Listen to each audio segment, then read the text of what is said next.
Outubro 20, lendo a história de Deus. Mateus capítulos 17 e 18, Marcos capítulo 9, versículos 2 a 50 e Lucas capítulo 9, versículos 28 a 56. Mateus capítulo 17. A Transfiguração. 6 dias depois, Jesus tomou consigo Pedro, Tiago e João, irmão de Tiago, e os levou em particular a um alto monte. Ali ele foi transfigurado diante deles. A sua face brilhou como o sol, e as suas roupas se tornaram brancas como a luz. Naquele mesmo momento, apareceram diante deles Moisés e Elias, conversando com Jesus. Então Pedro disse a Jesus: Senhor, que bom é estarmos aqui. Se quiseres, farei 3 tendas, uma para ti, uma para Moisés e outra para Elias. Enquanto ele ainda falava, uma nuvem resplandecente os envolveu. Dela saiu uma voz que disse: Este é o meu filho amado, em quem tenho prazer. Ouçam-no. Ouvindo isso, os discípulos prostraram-se com o rosto em terra e ficaram aterrorizados. Mas Jesus se aproximou, tocou neles e disse: Levantem-se, não tenham medo. Quando eles ergueram os olhos, não viram mais ninguém, a não ser Jesus.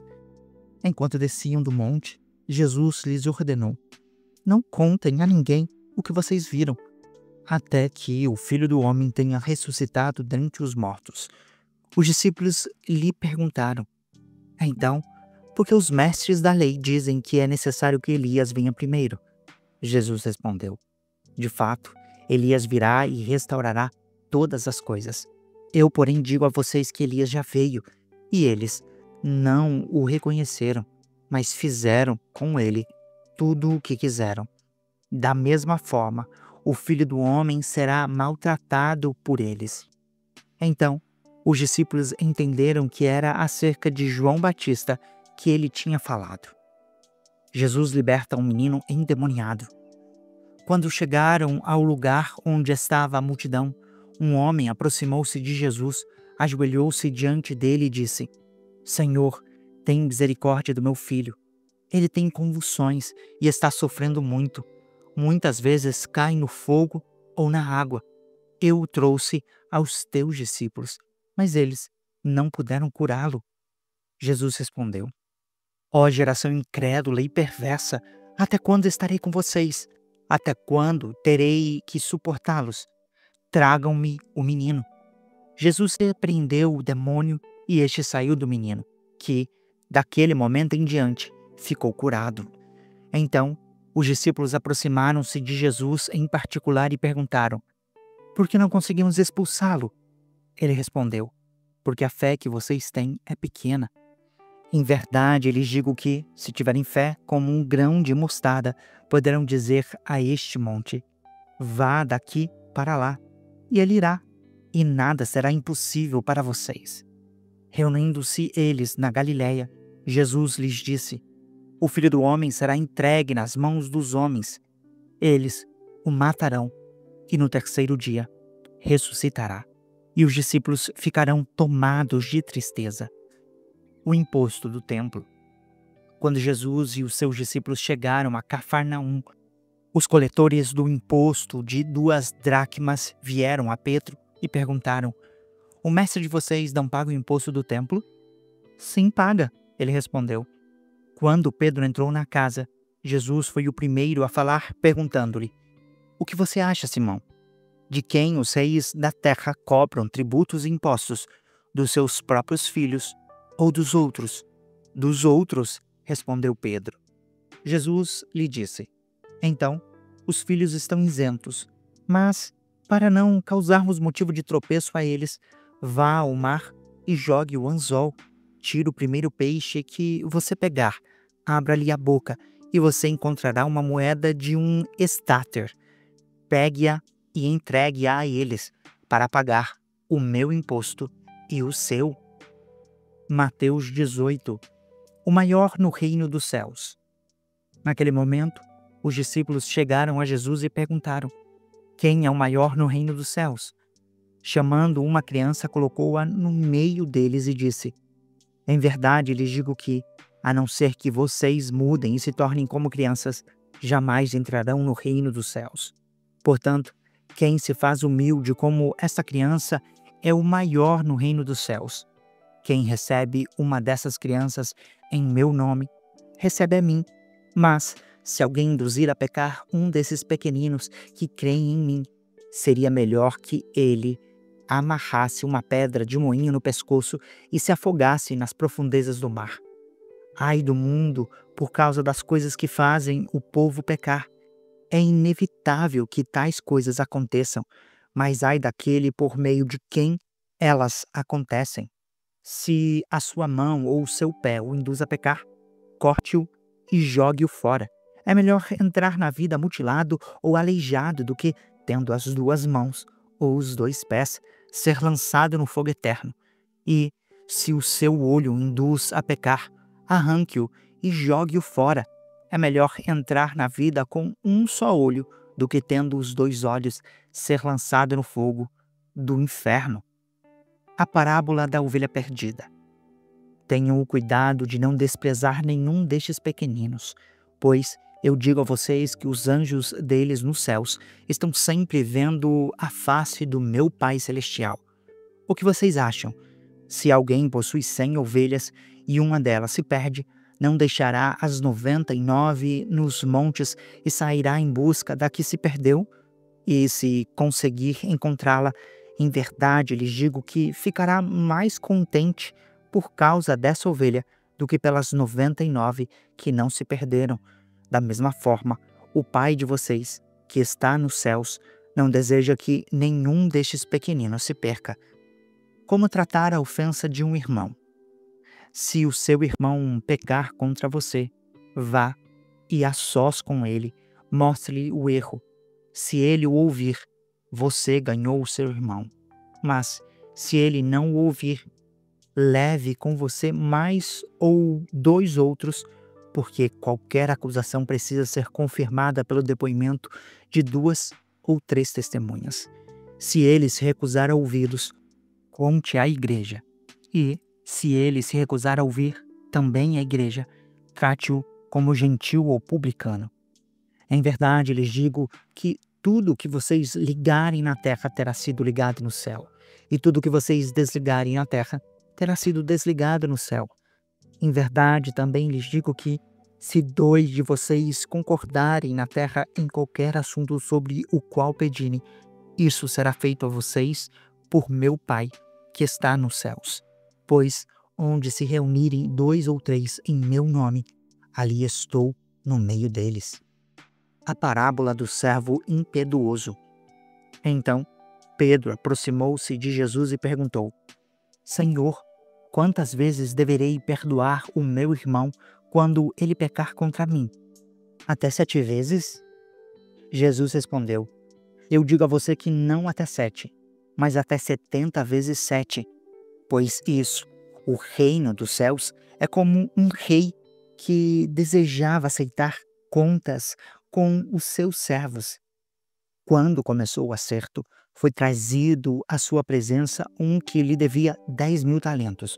Como não tinha condições de pagar, o Senhor ordenou que ele, a sua mulher, os seus filhos e tudo o que ele possuía fossem vendidos para pagar a dívida. O servo prostrou-se diante dele e implorou: Tem paciência comigo, e tudo te pagarei. O senhor daquele servo teve compaixão dele, cancelou a dívida e o deixou ir. Mas, quando aquele servo saiu, encontrou um dos seus conservos que lhe devia 100 denários. Ele o agarrou e começou a sufocá-lo, dizendo: Pague o que me deve. Então, o seu conservo caiu de joelhos e implorou-lhe: Tenha paciência comigo e pagarei a você. Ele, porém, não quis. Antes, saiu e mandou lançá-lo na prisão até que pagasse a dívida. Quando os servos que eram companheiros dele viram o que havia acontecido, ficaram muito tristes e foram contar tudo ao seu senhor. Então, o senhor chamou o servo e disse: Servo mau, cancelei toda a sua dívida porque você me implorou. Não deveria você ter tido misericórdia do seu conservo, como eu tive de você? Irado, o seu senhor entregou-o aos torturadores, até que pagasse tudo o que devia. Assim, também fará o meu Pai Celestial a vocês, se cada um não perdoar de coração o seu irmão. Marcos capítulo 9, versículos 2 a 50. A transfiguração. 6 dias depois, Jesus tomou consigo Pedro, Tiago e João e os levou, em particular, a um alto monte onde ficaram a sós. Ali, ele foi transfigurado diante deles. As suas roupas se tornaram brancas, de um branco resplandecente, como nenhum lavandeiro sobre a terra seria capaz de branqueá-las. Apareceram diante deles Elias e Moisés, conversando com Jesus. Então Pedro disse a Jesus: Rabi, que bom é estarmos aqui. Façamos 3 tendas, uma para ti, uma para Moisés e outra para Elias. Ele não sabia o que dizer, pois estavam apavorados. Em seguida, apareceu uma nuvem que os envolveu, dela saiu uma voz que disse: Este é o meu filho amado, ouçam-no. Repentinamente, quando olharam ao redor, não viram mais ninguém, a não ser Jesus. Enquanto desciam do monte, Jesus lhes ordenou que não contassem a ninguém o que tinham visto, até que o Filho do Homem tivesse ressuscitado dentre os mortos. Eles guardaram o assunto apenas entre si, discutindo o que significaria ressuscitar dentre os mortos. Então, eles lhe perguntaram: Por que os mestres da lei dizem que é necessário que Elias venha primeiro? Jesus respondeu: De fato, Elias vem primeiro para restaurar todas as coisas.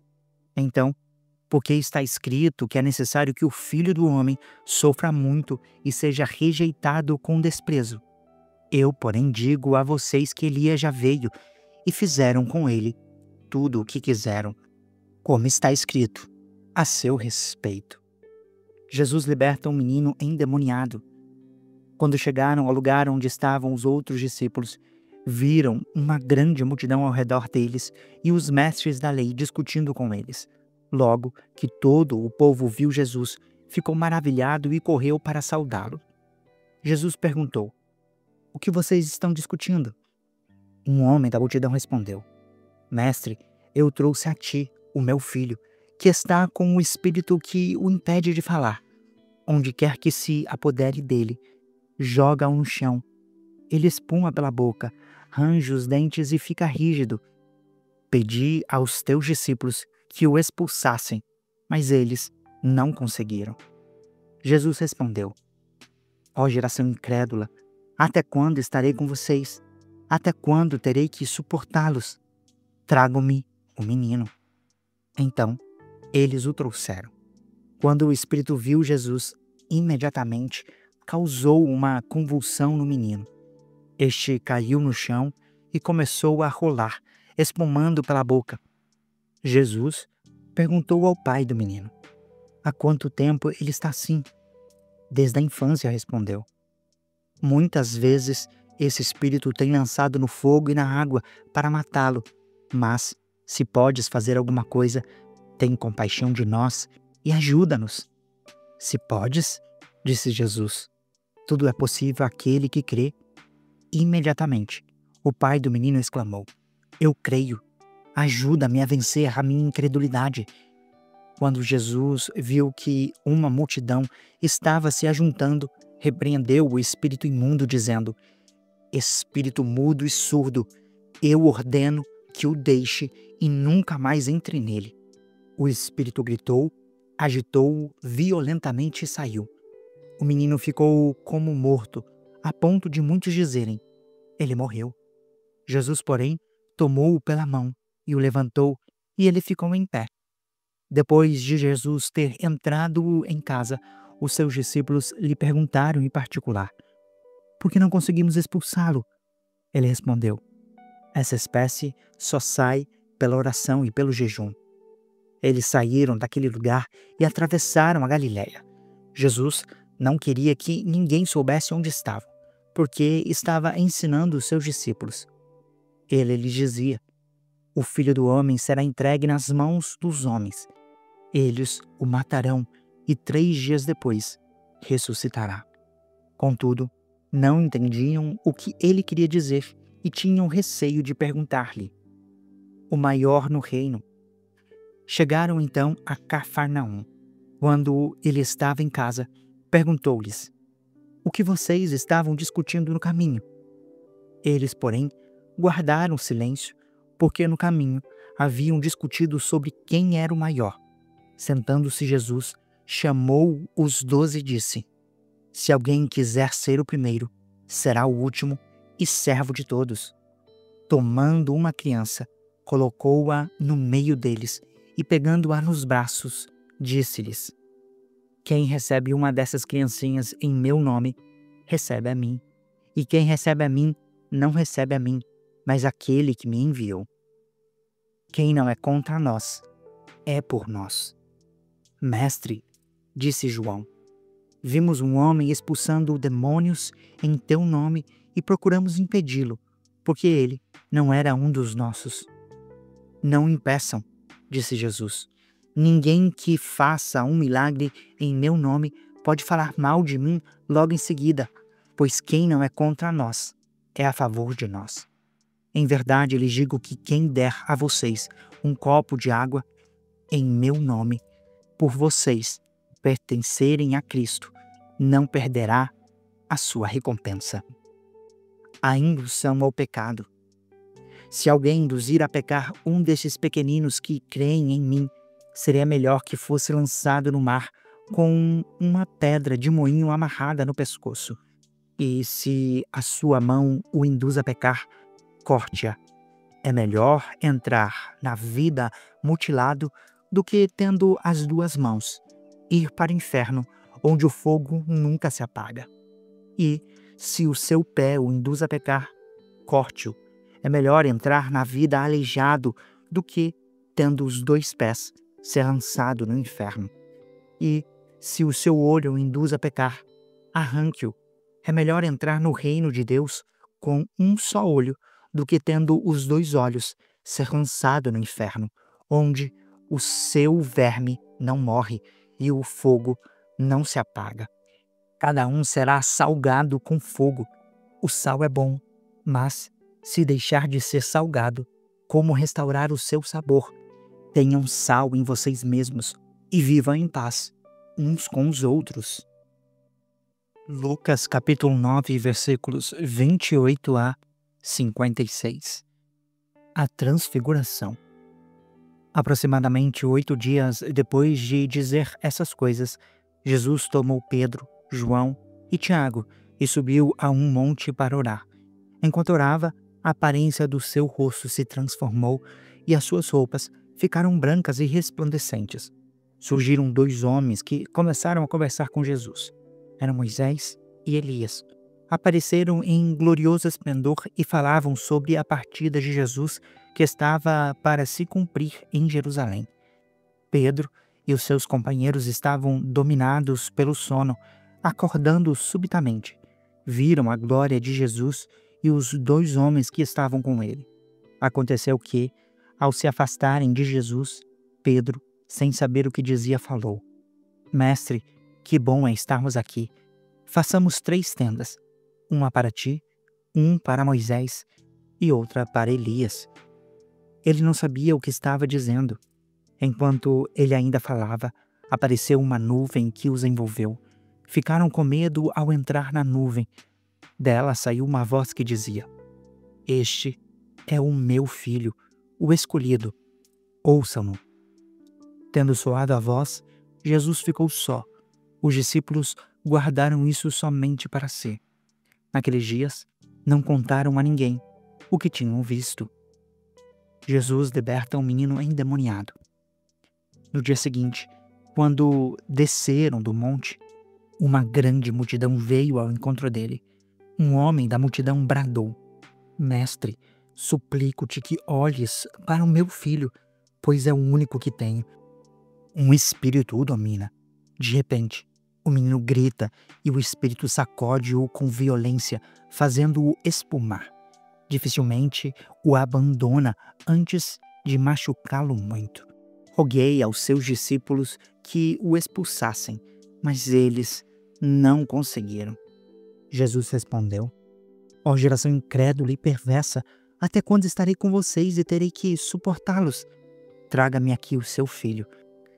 Ao se aproximar o menino, o demônio lançou-o por terra, sacudindo-o violentamente. Jesus, porém, repreendeu o espírito imundo, curou o menino e o entregou de volta ao Pai. E todos ficaram atônitos ante a grandeza de Deus. Estando todos maravilhados com tudo o que Jesus fazia, ele disse aos seus discípulos: Ouçam atentamente o que vou dizer. O Filho do Homem está para ser entregue nas mãos dos homens. Contudo, não entendiam o que isso queria dizer. Era-lhes encoberto para que não o entendessem e tinham receio de perguntar-lhe a respeito desse assunto. O maior no reino. Começou uma discussão entre os discípulos acerca de qual deles seria o maior. Jesus, conhecendo os seus pensamentos, tomou uma criança e a colocou em pé ao seu lado. Então, disse-lhes: Quem recebe esta criança em meu nome, recebe a mim, e quem recebe a mim, recebe aquele que me enviou. Pois aquele entre vocês for o menor, este será o maior. Mestre, disse João, vimos um homem expulsando demônios em teu nome e procuramos impedi-lo, porque ele não era um dos nossos. Não impeçam, disse Jesus, pois quem não é contra vocês é a favor de vocês. A oposição dos samaritanos. Aproximando-se o tempo em que seria elevado aos céus, Jesus partiu resolutamente em direção a Jerusalém. Ele enviou mensageiros à sua frente, que entraram em um povoado samaritano para lhe fazer os preparativos. Mas o povo dali não o recebeu porque ele se dirigia para Jerusalém. Ao verem isso, os discípulos Tiago e João perguntaram: Senhor, queres que façamos cair fogo do céu para destruí-los? Jesus, porém, voltando-se, repreendeu-os. Então, ele e os seus discípulos foram para outro povoado. Você acabou de acompanhar a Bíblia 365, lendo a história de Deus. Se você quer acompanhar com outra versão bíblica, registrar a sua leitura, dar sugestões, participar de nosso grupo no WhatsApp, ou até mesmo fazer pedidos de oração, acesse sempre www.abiblia365.com.br e lembre-se sempre, em leituras diárias, confortaremos e fortaleceremos a nossa fé.